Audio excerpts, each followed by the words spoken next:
Hi guys, in this video we're looking at the Reconstruction Era, in particular its impact and the successes and limitations. Let's jump in.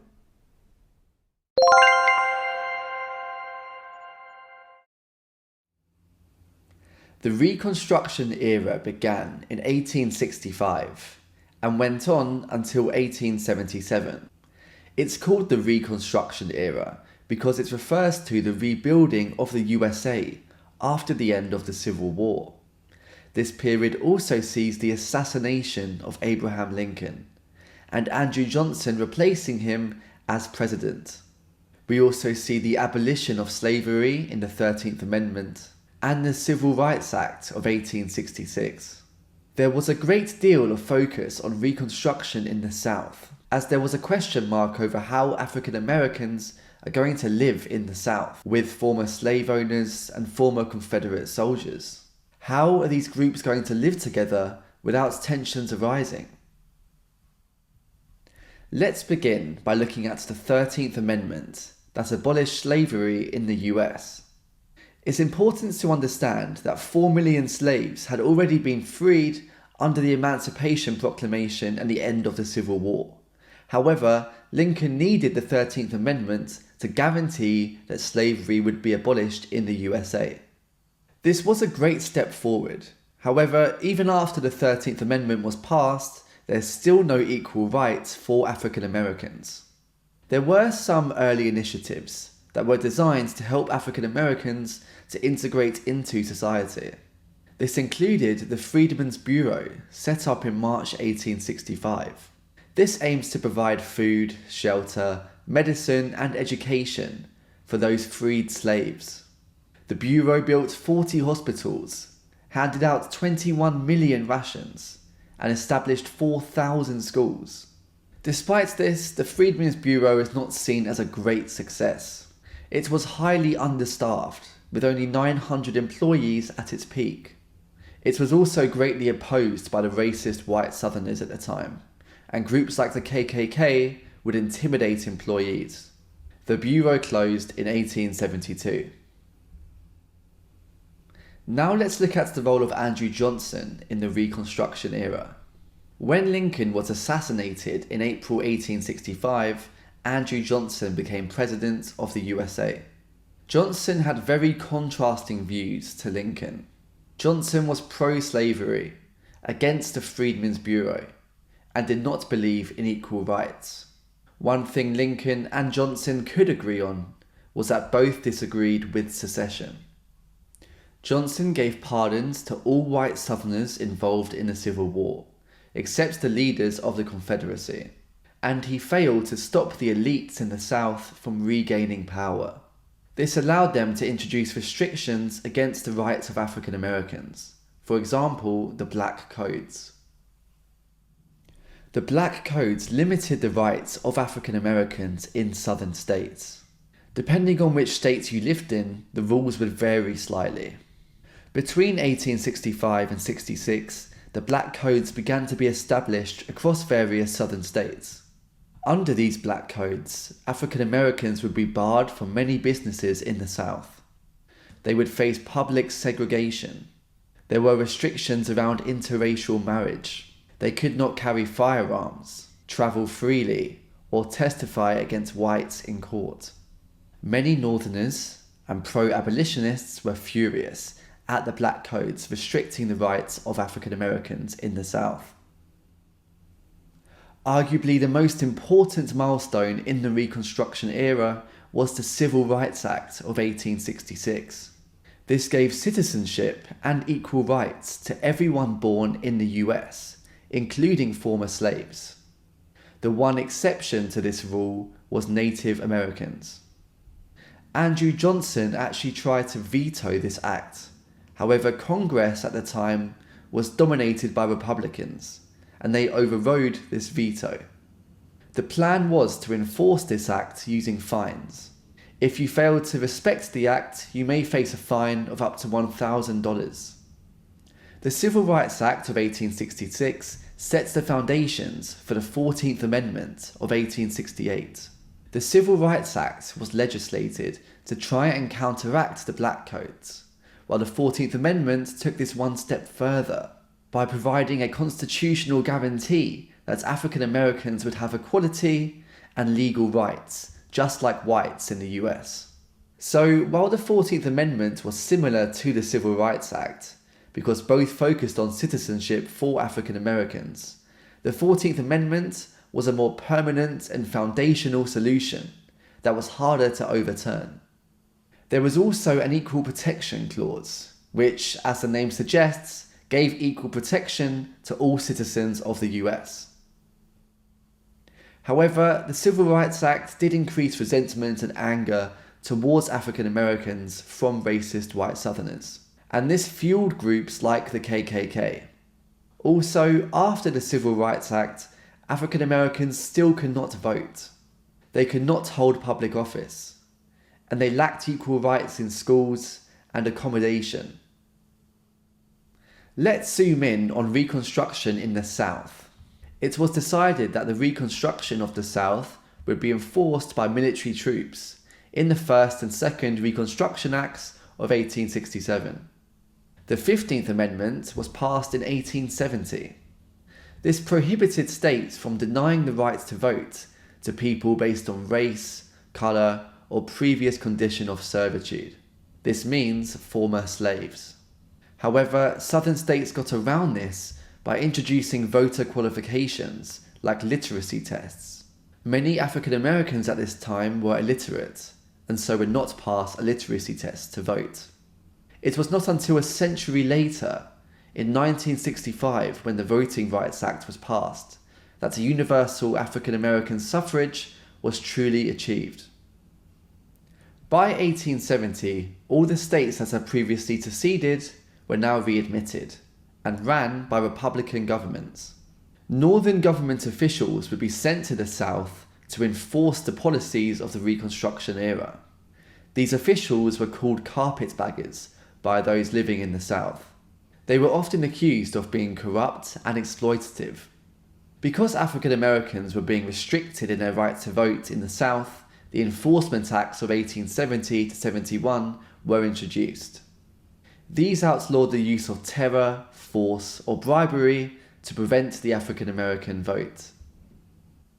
These acts were justified, as there was a lot of force and terror used against African Americans during this period, especially from groups like the KKK from 1865, who would murder, lynch, and assault African Americans. There were also cases where churches with high African American attendances were burnt down. And so when the Enforcement Acts were introduced, there was an increase in arrests of these racist white Southerners found in groups like the KKK. By 1873, Northern support for enforcing Reconstruction in the South was declining due to the economic depression and high unemployment in the North. During this period, the Supreme Court ruled that state governments could only enforce the Enforcement Acts, not national government, and this weakened and undermined the 14th Amendment. When Republican Rutherford Hayes was elected as president in 1876, the voting count was disputed by Democrats. To appease the opposition of Democrats, Hayes returned control of the South. This meant all federal troops were removed, and the South was free to run their states as they wish. This was not good news for African Americans, as the progress they'd made since the end of the Civil War was now at risk of being reversed, and this marked the end of the Reconstruction era. As we enter the post-Reconstruction era, we see that many of the rights that African Americans had gained during this era were now reversed. The Jim Crow laws were introduced by the South, which legalized segregation and made interracial marriage illegal. There was also a Supreme Court ruling in 1883, which deemed the 1875 Civil Rights Act to be unconstitutional. This act had aimed to protect civil rights for African Americans in public accommodations and public transportation. Meanwhile, in the Plessy versus Ferguson case of 1896, segregation on railways was deemed to be constitutional. In the South, after Reconstruction, literacy tests, and poll taxes continued to be used to prevent the African American from being able to vote. And African Americans still could not run for office or serve on juries. African Americans were far more likely to experience poverty than whites living in the South. They were often found in low-paid jobs like sharecropping. The lack of funding for their education meant many remained illiterate. And there were discriminatory laws like the pig laws, which banned the stealing of farm animals. African Americans living in poverty were much more likely to be affected by this law. Meanwhile, the vagrancy statutes made unemployment illegal, which again was discriminatory against African Americans, who were much more likely to be unemployed. Due to the terrible living conditions for African Americans in the South of the US, there was heavy migration of African Americans out of the South and into the North. The Exodusters were a group of African Americans who migrated to Kansas. They formed several all-black communities, like Nicodemus, for example. However, they were often excluded from white areas. Sundown towns were towns that only white people would be allowed to enter. If African Americans visited these towns, they would face severe persecution. Let's go through those top banned phrases on the Reconstruction era. The Reconstruction era was a significant transformation in the relationship between North and South, and the rights of African Americans in the USA. The Reconstruction era included the Reconstruction Act of 1867, which outlined the terms for readmission to representation of the seceded states. This reintegrated Southern states from the Confederacy. However, the Reconstruction era failed to completely eradicate North-South tensions, as the South opposed the military rule of Southern states, the strict conditions of their readmission, and the protections of African Americans. The Reconstruction era also laid the foundations for the early civil rights of black people and the formerly enslaved, as they were redefined as human beings in the eyes of the law, rather than property. This was enforced through the Civil Rights Act of 1866, which opposed the suppression of African American rights under the Black Codes by giving equal legal rights to black people in the US. However, racism was so deeply embedded in American society that the Reconstruction era failed to change attitudes towards black people. This is unsurprising, as the history of African slaves in North America can be traced back to 1619, which highlights how the slave owner perception of black people as subhuman animals was passed down through centuries of generations in the South, ingraining racism in the roots of American society. The continuation of racism in Southern states in the Reconstruction era is evidenced by the fact that many states managed to avoid giving black people the vote by only allowing those who passed the literacy test to vote. This allowed Southern states to continue their suppression of African American rights. It was not until the Voting Rights Act of 1965 that the discriminatory practices of Southern states were effectively outlawed. Let's go through some common exam questions on this topic. A short question might be, give 2 consequences of the Reconstruction era. Well, you can give a short-term consequence that we went through earlier, which may be more positive, and then also give a long-term consequence of the Reconstruction era, from the post-Reconstruction slides we went through earlier. A long question might be, write a summary explaining the different stages of Reconstruction from 1865 to 1877. Well, this whole presentation will be useful for you to write a summary of Reconstruction in the right order as well. So use the topics today to structure your answer. And finally, Reconstruction was a time of progress for African Americans. How far do you agree? I would say that some progress was made as there was increased awareness of African American rights.